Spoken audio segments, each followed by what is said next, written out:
आज के समय में कोई भी अगर ये कहता है कि देश में तानाशाही बढ़ रही है, डिक्टेटरशिप जैसा रूल होता जा रहा है, तो हर तरफ से आवाज ये आती है कि अगर डिक्टेटरशिप होती तो तुम ये वीडियो नहीं बना पाती, अगर डिक्टेटरशिप होती तो तुम अभी तक जेल में होती, अगर डिक्टेटरशिप देखनी ही है तो जाके चाइना में देखो। तो आओ आज पहले इसी पे बात कर लेते हैं। सिर्फ खिलाफ बोलने वाली आवाजों को जेल में डाल देना या मार देने को ही डिक्टेटरशिप नहीं बोलते। तानाशाही के बहुत शेड्स होते हैं। डिक्टेटरशिप देश में तब बढ़नी शुरू हो जाती है जब देश की आम जनता पावर के खिलाफ बोलने से डरने लगे,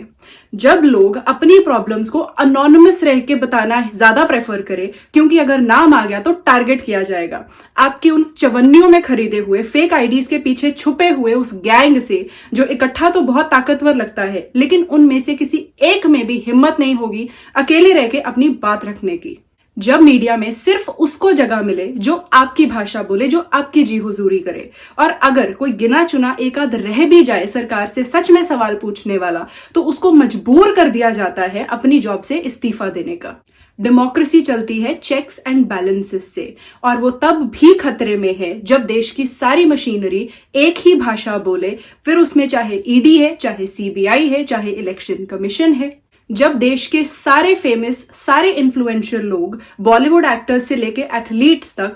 हर सेंसिटिव मुद्दे पे कमेंट करने से कतराने लगे आपकी बायस्ड मशीनरी के डर से। जब देश का एक यंग प्रॉमिसिंग एक्टर सुसाइड कर ले और उसके बाद डिस्कशन शुरू होनी चाहिए मेंटल हेल्थ की, बढ़ते स्ट्रेस लेवल्स की, लेकिन असल में बातें क्या शुरू होती है, एक लड़की को पकड़ के टारगेट करके विच हंटिंग की, काला जादू की, और वो शायद इसलिए कि कोविड-19 के दौरान सरकार की खामियों को छुपाने के लिए, देश का ध्यान भटकाने के लिए, या शायद उसके बाद आने वाली बिहार इलेक्शन में किसी की डेथ को मुद्दा बनाने के लिए। संविधान तब भी खतरे में है जब सरकार बिना डिस्कशन के, बिना प्रोसीजर के अपने डिसीजंस को लोगों पे थोपने की कोशिश करे, जैसे फार्म ऑर्डिनेंसेस पे हुआ था। वो तो हिम्मत है उन किसानों की जो तपती गर्मी में, जो बारिश में, जो कड़कती ठंड में वहां पे बैठे रहे जब तक सरकार की मजबूरी नहीं बन गया उनको वापस लेना, या शायद इसलिए कि उसके बाद वहां पे इलेक्शन आने वाली थी। एक तरफ हमारे देश के बच्चों का हौसला, उनका फ्यूचर आपके फॉल्टी सिस्टम और करप्शन के भेंट चढ़ रहा है,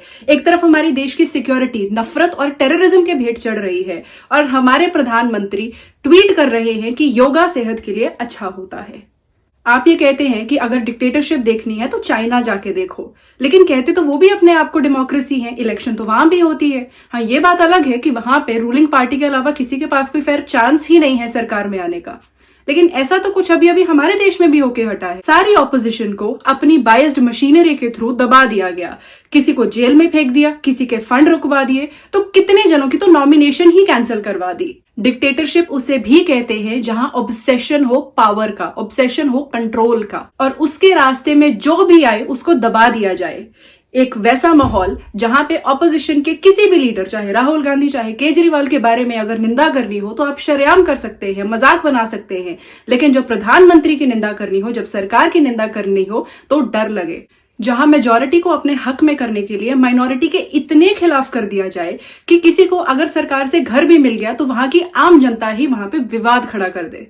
फ्रीडम ऑफ प्रेस इंडेक्स में देश बद से बदतर होता जा रहा है, दुनिया हमें इलेक्टोरल ऑटोक्रेसी बोल रही है, और सरकार से सवाल पूछने वालों को देशद्रोही करार कर दिया जाता है, चुप करा दिया जाता है। और अगर कोई डाउट हो तो इसी वीडियो के कमेंट बॉक्स में चेक कर लेना, जहां पे मेरा इंटेलेक्चुअल असैसिनेशन होगा, कैरेक्टर असैसिनेशन होगा, gender shaming, language shaming, body shaming, सिर्फ इसलिए क्योंकि मैंने पूछने का साहस किया। कोई अपनी मर्जी से शादी करना चाहे तो लव जिहाद, कोई बीजेपी के खिलाफ बोले तो तुम मुसलमान हो या फिर तुम फ्रिज में मिलोगी। और दुख की बात तो ये है कि इनमें से ज्यादातर लोग वो हैं जो इंस्टाग्राम में अपनी बायो में लिखते हैं जय श्री राम या पक्के सनातनी। अब इस तरीके के ढोंगी लोग अपने आप को बेवकूफ बना रहे हैं या समाज को, ये चुनना आपको है। और मुझे गर्व है मेरी देश की जनता पे, जिसने इस बार इस पैटर्न को बढ़ते हुए देखा और उसको शरेआम नकार दिया। इतनी वोट जरूर दी कि सरकार बन जाए, लेकिन उतनी नहीं कि तानाशाही बन जाए, और यही हमारा देश हमेशा से करता आया है, हमेशा को करता रहेगा।